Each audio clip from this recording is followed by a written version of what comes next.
Hello दोस्तों, आपका स्वागत है अपने YouTube channel bright future smart classes में। तो दोस्तों, इससे पहले हम बात कर चुके हैं वैदिक कालीन सभ्यता की, और वैदिक कालीन सभ्यता को हमने अच्छी तरीके से पढ़ लिया है। इसके पश्चात में अब जो इम्पोर्टेंट क्वेश्चन है जो कि अधिकतर एग्ज़ाम में आते हैं, इन क्वेश्चनों को दोस्तों हम एक बार अध्ययन कर लेंगे। इसमें 50+ क्वेश्चनों का समावेश किया गया है, और इन क्वेश्चनों को हम अध्ययन करने के पश्चात में ये पूरा चैप्टर हम कंप्लीट कर लेंगे। इससे पहले हमने हड़प्पा कालीन सभ्यता के बारे में बात की है और उसको अच्छी तरीके से हमने कंप्लीट किया है। तो पहला क्वेश्चन दोस्तों ध्यान से समझना, वैदिक सभ्यता या वैदिक काल से जुड़े हुए जो इंपॉर्टेंट प्रश्न है उनका समावेश यहाँ पर किया गया है। तो पहला क्वेश्चन दोस्तों पूछा गया है कि वेदों की संख्या कितनी है। तो दोस्तों, अगर आपने वीडियो को देखा है या नहीं भी देखा है, फिर भी आपको इतना तो पता ही होगा कि वेदों की संख्या कितनी है। दोस्तों, वेदों की संख्या कितनी है, वो है 4। क्वेश्चन नंबर 2 दोस्तों देखेंगे कि सबसे जो पुराना वेद है वो कौन सा है। सबसे जो पुराना वेद है दोस्तों वो कौन सा है। तो सबसे पुराना वेद है दोस्तों ऋग्वेद। कौन सा, हम आंसर भी शो करके दिखाएंगे। आंसर नंबर 1 ऋग्वेद सबसे पुराना वेद है। क्वेश्चन नंबर 3 पूछा गया ऋग्वेद में कितने मंडल हैं। अगर ऋग्वेद में पूछा जाए, ये काफ़ी बार दोस्तों क्वेश्चन आया हुआ है कि ऋग्वेद में कितने मंडल हैं। तो दोस्तों ऋग्वेद में 10 मंडल हैं। आंसर भी शो करके दिखा रहे हैं। Answer number B 10। फिर पूछा गया है, काफ़ी बार ये क्वेश्चन आया हुआ, गायत्री मंत्र का उल्लेख किस वेद में है। तो गायत्री मंत्र का जो दोस्तों उल्लेख है वो आंसर नंबर ए ऋग्वेद में किया गया है। ऋग्वेद में किया गया है दोस्तों। क्वेश्चन नंबर 5, गायत्री मंत्र का उल्लेख ऋग्वेद के किस मंडल में है। जो गायत्री मंत्र है उसका उल्लेख दोस्तों किस में किया गया है। तो ऋग्वेद के तीसरे मंडल में उल्लेख किया गया है दोस्तों गायत्री मंत्र का। काफ़ी बार क्वेश्चन दोस्तों आया हुआ है। फिर पूछा गया है कि ऋग्वेद में सबसे पवित्र नदी किसे माना गया है। जो ऋग्वेद में सबसे पवित्र नदी दोस्तों माना गया है वो माना गया है सरस्वती नदी को। आंसर नंबर सी इसका सही है दोस्तों। सबसे नया वेद कौन सा है, क्वेश्चन पूछा गया। तो सबसे जो नया वेद है दोस्तों वो है अथर्ववेद। इसमें सभी इम्पॉर्टेंट क्वेश्चनों का दोस्तों समावेश किया गया है, इसीलिए इसको आप ध्यान से समझिए, जिससे कि आने जो अभी क्वेश्चन आते हैं आपके एग्जाम में वो कंप्लीट हो सके दोस्तों। वैदिक काल में राजा जनता से जो कर वसूला करता था उसे क्या कहा जाता था दोस्तों। तो जजिया कर बोला जाता था या बलि बोला जाता था। लगान कर क्या बोला जाता था दोस्तों, उसे बोला जाता बलि। तो आंसर नंबर इसका दोस्तों बी सही है, बलि बोला जाता था। तो बलि बोला जाता था कर को दोस्तों। फिर क्वेश्चन नंबर 9 पूछा गया, सत्यमेव जयते कहाँ से लिया गया। बहुत बार दोस्तों ये क्वेश्चन आया हुआ है, ये आपको कंप्लीट ही कर लेना है दोस्तों, याद रखना। तो ये ऋग्वेद, शतपथ ब्राह्मण, यजुर्वेद या फिर मुंडकोपनिषद से। तो इसका आंसर नंबर डी दोस्तों सही हो जाएगा। मुंडकोपनिषद से सत्यमेव जयते लिया गया है। क्वेश्चन नंबर दोस्तों 10 देखेंगे, ऋग्वेद में किसका उल्लेख है। ऋग्वेद में मंत्रों का उल्लेख किया गया, जादू का उल्लेख किया गया, यजुर्वेद आयुर्वेद का उल्लेख किया गया है या फिर संगीत का उल्लेख किया गया है। तो ऋग्वेद में दोस्तों स्पेशली मंत्रों का उल्लेख किया गया है। आंसर नंबर ए सही हो जाएगा। ऋग्वेद में कुल कितनी रचनाओं या फिर मंत्रों की संख्या दी गई है। तो ये बहुत इंपॉर्टेंट क्वेश्चन है दोस्तों। 11 नंबर पूछा गया है कि जो ऋग्वेद है, ऋग्वेद में जो मंत्रों की संख्या कितनी है। तो 1600 मंत्रों का समावेश किया गया है। यदि आपने वीडियो देखा होगा तो आपको अच्छी तरीके से पता होगा दोस्तों। तो आंसर नंबर इसका सही हो जाएगा डी। ऋग्वेद में मंत्रों की संख्या दोस्तों कितनी है, 10,600। क्वेश्चन नंबर 12 पूछा गया है दोस्तों, सामवेद में किसका उल्लेख है। ये भी इंपॉर्टेंट क्वेश्चन है, सामवेद में किसका उल्लेख है। तो सामवेद में दोस्तों आंसर नंबर इसका सही हो जाएगा डी, संगीत का उल्लेख दोस्तों किया गया है। भारतीय संगीत का जनक किस वेद को कहा जाता है। ये काफ़ी बार दोस्तों क्वेश्चन, जितने भी क्वेश्चन हैं इसमें वो आए हुए क्वेश्चन हैं, और बार बार वैदिक कालीन सभ्यता से अगर क्वेश्चन आएगा तो इन्हीं क्वेश्चनों में से एक क्वेश्चन आएगा। इसमें हमने 50+ क्वेश्चनों का समावेश किया हुआ है। आपको कहीं पर भी नहीं जाना। अगर ये वीडियो आप 2 या 3 बार देख लेते हैं तो आपका ये कॉन्सेप्ट बिल्कुल हो जाएगा दोस्तों क्लियर। क्वेश्चन नंबर 13 पूछा गया, भारतीय जो संगीत का जनक किस वेद को माना गया है। तो सामवेद को माना गया दोस्तों। आंसर नंबर सही हो जाएगा बी। क्वेश्चन नंबर 14, यजुर्वेद में किसका उल्लेख है। तो यजुर्वेद में दोस्तों ऑप्शन नंबर इसका बी सही हो जाएगा, कर्म कांडों का उल्लेख दोस्तों किया गया है। फिर क्वेश्चन नंबर 15 पूछा गया है दोस्तों, अथर्ववेद में किसका उल्लेख मिलता है। अथर्ववेद में दोस्तों किसका उल्लेख मिलता है, ये क्वेश्चन पूछा गया है। तो अथर्ववेद में दोस्तों रोग निवारण व जादू और टोने का उल्लेख मिलता है। ये काफ़ी बार क्वेश्चन दोस्तों आया हुआ। अथर्ववेद के बारे में याद रखना। रोग ऑप्शन नंबर इसका सही हो जाएगा बी, रोग निवारण व जादू टोने का उल्लेख किया गया है। 16 क्वेश्चन पूछा गया, उपनिषदों की संख्या कितनी, कितने उपनिषद हैं दोस्तों? तो इसका ऑप्शन नंबर हो जाएगा सी, 108 उपनिषदों की संख्या है दोस्तों। उपनिषद को अन्य किस नाम से जाना था? ये क्वेश्चन काफ़ी इंपॉर्टेंट है दोस्तों, कि जो उपनिषद है उनको अन्य किस नाम से जाना जाता है। और ये काफ़ी बार क्वेश्चन आया हुआ, क्योंकि ये कन्फ्यूज़न क्रिएट करता है क्वेश्चन। तो उपनिषद को ऑप्शन नंबर सी सही है, वेदांत बोला जाता है। वेदांग देखो दोस्तों दूसरे हैं, वेदांग 6 होते हैं, लेकिन उपनिषदों को वेदांत बोला जाता है दोस्तों। ऑप्शन नंबर सी सही हो जाएगा इसका। वेदांगों की संख्या है, तो वेदांगों की संख्या दोस्तों है 6, ऑप्शन नंबर बी।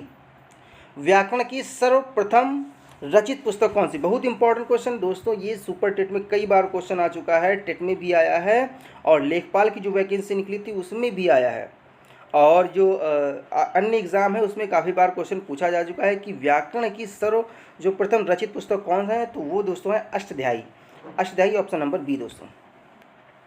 अष्टध्यायी के रचयिता कौन है? ये भी क्वेश्चन इंपॉर्टेंट दोस्तों। तो पाणिनि जी हैं, वो अष्टध्यायी के रचयिता हैं, जो कि ग्रामर की यानी व्याकरण की सबसे पहले उन्होंने पुस्तक लिखी।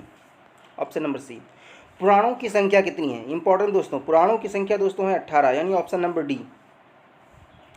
फिर क्वेश्चन पूछा गया है, वैदिक आर्यों का जो मुख्य भोजन क्या था? जो वैदिक आर्य थे उनका मुख्य भोजन क्या था? तो हमने उस वीडियो में बताया कि जो आर्य स्पेशली थे वो ग्रामीण सभ्यता थी, वो जानवरों को अधिक पालते थे और उन्हीं से अपना जो है भोजन प्राप्त करते थे। तो दूध और उसके जो दूध से रिलेटेड जो भी उत्पादक थे वो आर्यों का मुख्य भोजन था दोस्तों।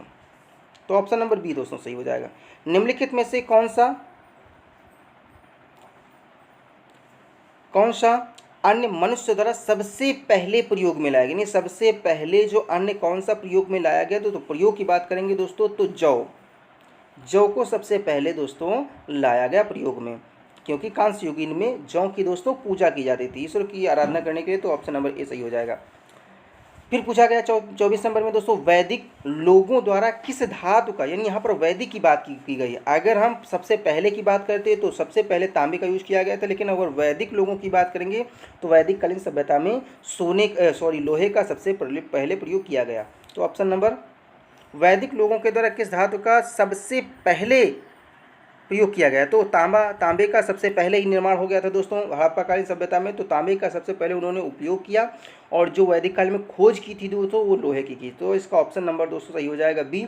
अगर खोज की बात करेंगे तो दोस्तों लोहे की हुई थी वैदिक काल में। वेद का क्या अर्थ है दोस्तों? वेद का, ये इंपॉर्टेंट क्वेश्चन, वेद का दोस्तों क्या अर्थ है? तो वेद का अर्थ है दोस्तों ज्ञान। ऑप्शन नंबर सी सही हो जाएगा। आर्य सभ्यता में मनुष्य के जीवन के जो आयु के आरोही क्रम कौन कौन से हैं उसको इसके बारे में बताना। तो दोस्तों सबसे पहले ब्रह्मचर्य, फिर गृहस्थ, फिर वानप्रस्थ, फिर संन्यास, यानी ऑप्शन नंबर सी सही हो जाएगा दोस्तों इसका। 27 नंबर पूछा गया, आरंभिक वैदिक जो काल में वर्ण व्यवस्था आधारित है। जो आरंभिक जो वैदिक काल थे उसमें अगर वर्ण व्यवस्था आधारित थी दोस्तों वो व्यवसाय पर आधारित थे, पहले व्यवसाय पर, लेकिन उत्तर वैदिक काल में देखा गया कि ये धीरे धीरे करके जन्म पर आधारित होने लगे। तो ऑप्शन नंबर सी सही हो जाएगा दोस्तों इसका। आर्यों को एक जाति कहने वाला यूरोपीय कौन था? तो ये बहुत इंपॉर्टेंट दोस्तों, वो थे मैक्स मूलर जी, ऑप्शन नंबर सी। और उन्होंने ही बताया था जो आर्य, उन्होंने बताया कि मध्य एशिया से आए थे। इंपॉर्टेंट क्वेश्चन दोस्तों, ऑप्शन नंबर इसका सी सही हो जाएगा, मैक्स मूलर। आर्यन जनजातियों की जो पराधीनता बस्ती कहाँ है? पूछा गया जो आर्यन जनजातियाँ थी उनकी जो बस्तियाँ हैं वो कहाँ पाई गई हैं दोस्तों? वो सप्त सिंधु में पाई गई हैं। कहाँ? सप्त सिंधु, ऑप्शन नंबर डी। उपनिषद क्या है? उपनिषद क्या है दोस्तों? तो इसका ऑप्शन नंबर सही हो जाएगा दोस्तों डी। और इसमें दिया गया हिंदू जो दर्शन का जो स्रोत है वो है उपनिषद दोस्तों। रामायण के रचयिता कौन है? सभी को पता है दोस्तों, वाल्मीकि जी रामायण के रचयिता हैं। ऑप्शन नंबर बी सही हो जाएगा। रामायण में कितने कांड हैं? सभी को दोस्तों पता है, रामायण में 7 कांड हैं। बालकांड, अयोध्या कांड, आरण्य कांड, किष्किंधा कांड, सुंदरकांड, लंका कांड, युद्ध कांड और उत्तरकांड। तो ये 7 कांड है, ऑप्शन नंबर सी दोस्तों। महाभारत के रचयिता कौन है? तो महाभारत को व्यास जी ने लिखा था, option number A. 34 number question पूछा गया, अर्थशास्त्र के रचयिता कौन है? अर्थशास्त्र को कौटिल्य जी ने लिखा था, ऑप्शन नंबर डी। कौटिल्य को विश्वगुप्त तथा चाणक्य के नाम से भी दोस्तों जाना जाता है। मेघदूत, मेघदूत के रचयिता कौन है? तो ऑप्शन नंबर सी सही हो जाएगा दोस्तों, कालिदास जी मेघदूतम के रचयिता है। कालिदास की जो सबसे पहली रचना क्या थी? ये इंपॉर्टेंट क्वेश्चन है दोस्तों। सबसे पहले जो कालिदास की रचना थी वो थी ऋतु संहार, यानी ऑप्शन नंबर डी सही हो जाएगा दोस्तों। ऋग्वेद के रचनाकार कौन है? इंपॉर्टेंट क्वेश्चन दोस्तों, ऋग्वेद की रचनाकार कौन है? किसको ऋग्वेद ने लिखा था? ऋग्वेद को दोस्तों धन्वंतरी ने लिखा था, ऑप्शन नंबर बी सही हो जाएगा। ऋग्वेद के रचयिता कौन? धन्वंतरी दोस्तों। अगर यजुर्वेद के रचनाकार की बात की जाए तो यजुर्वेद को लिखने वाले दोस्तों थे वो थे विश्वामित्र जी, ऑप्शन नंबर सी सही है। सामवेद के जो रचनाकार थे दोस्तों वो ऑप्शन नंबर डी भरत मुनि जी थे। अथर्ववेद के रचनाकार कौन है? वो विश्वकर्मा जी हैं, ऑप्शन नंबर 1। तो ये चारों वेदों के रचनाकार हमने बातें कर ली दोस्तों। वेदों में जो टीकाओं को क्या कहा जाता है? जो टीका होती है दोस्तों उनको क्या कहा जाता है? तो उनको दोस्तों कहा जाता है ब्राह्मण ग्रंथ, ये ऑप्शन नंबर ए सही हो जाएगा। ऋग्वेद काल में सबसे जो प्रतापी देवता कौन थे? सबसे जो प्रतापी देवता ऋग्वेद में थे दोस्तों वो थे भगवान इंद्र, जिनको वर्षा का देवता भी कहा जाता था, ऑप्शन नंबर डी दोस्तों। 43 नंबर पूछा गया, सर्वप्रथम कर लगाने की प्रथा किस काल से शुरू हुई? कब से जो कर लगना प्रारंभ हुआ? तो दोस्तों उत्तर वैदिक काल में कर लगना प्रारंभ हुआ, ऑप्शन नंबर बी सही है इसका। अथर्ववेद को किस नाम से जाना जाता है? इंपॉर्टेंट दोस्तों, अथर्ववेद को किस नाम से जाना जाता है? तो ऑप्शन नंबर इसका सही हो जाएगा ए दोस्तों, ब्रह्मवेद के नाम से भी जाना जाता है अथर्ववेद को। इंपॉर्टेंट क्वेश्चन दोस्तों, ओम कहाँ से लिया गया? बहुत ही इंपॉर्टेंट क्वेश्चन दोस्तों। ओम जो मंत्र है, ओम जो नाम है दोस्तों, जो ईश्वर का नाम है, वो कहाँ से लिया गया है? तो वो दोस्तों लिया गया है बृहदारण्य उपनिषद से, जो कि ऑप्शन नंबर सी में दिया हुआ है। क्वेश्चन नंबर दोस्तों 46, वैदिक युग में यव कहा जाता था। इंपॉर्टेंट दोस्तों, यव किसे कहा जाता था? यव कहा जाता था दोस्तों जौ को यव बोला जाता था, ऑप्शन नंबर डी इसका सही है दोस्तों। मनुस्मृति की रचना किसने की थी? तो मनुस्मृति की रचना की थी मनु जी ने, ऑप्शन नंबर बी सही हो जाएगा। योग दर्शन का प्रतिपादन किसने किया था? जो योग दर्शन के प्रतिपादक थे वो दोस्तों थे पतंजलि, ऑप्शन नंबर बी। आर्यों ने सबसे पहले किस धातु को खोजा था? तो ये इंपॉर्टेंट क्वेश्चन है, इससे पहले अभी चर्चा कर चुके हैं कि जो आर्य सबसे पहले जो यूज करने वाला आएगा, यानी अगर ये इंपॉर्टेंट क्वेश्चन दोस्तों थोड़ा कन्फ्यूजिंग है, इसको ध्यान देना है आप लोगों को। अगर पूछा जाएगा किसका सबसे पहले प्रयोग किया, तो प्रयोग तांबे का निर्माण पहले, ये तांबे की खोज पहले हो चुकी, तांबे का उन्होंने प्रयोग सबसे पहले किया, लेकिन खोजा क्या? तो खोजा था दोस्तों लोहा, ऑप्शन नंबर डी सही हो जाएगा। क्वेश्चन नंबर 50 दोस्तों, कृष्ण भक्ति का प्रथम एवं प्रधान ग्रंथ किसे? सबसे जो प्रथम ग्रंथ या प्रधान ग्रंथ किसे माना गया है दोस्तों? महाभारत को, श्रीमद्भागवत गीता को, मुंडकोपनिषद को, या फिर जय संहिता को? तो दोस्तों ऑप्शन नंबर बी सही हो जाएगा इसका, श्रीमद्भागवत गीता। और दोस्तों ये याद रखना, जय संहिता को दूसरे अन्य किस नाम से जाना जाता है? जय संहिता को किस नाम से जाना जाता है? तो ये आपको ऑप्शन में हमको कमेंट बॉक्स में बताना है कि जय संहिता को किस नाम से जाना जाता है, क्योंकि इससे पहले वीडियो में हमने आपको बताया है।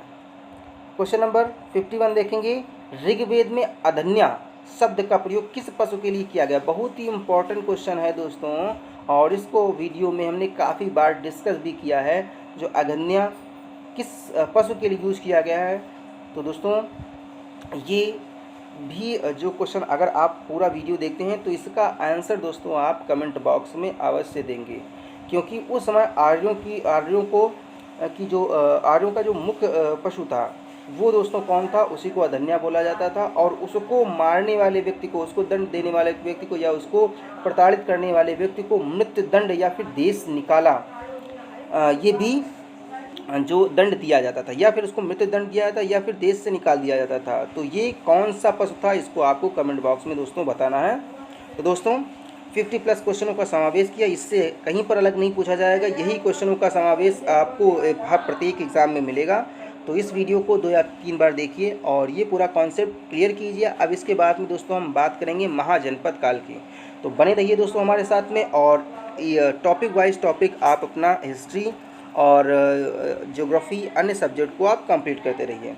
दोस्तों अगर आपने मेरा चैनल नहीं सब्सक्राइब किया है तो सब्सक्राइब कर लीजिए, जिससे आने वाली वीडियो आप तक पहुंच सके। तो thank you for watching this video.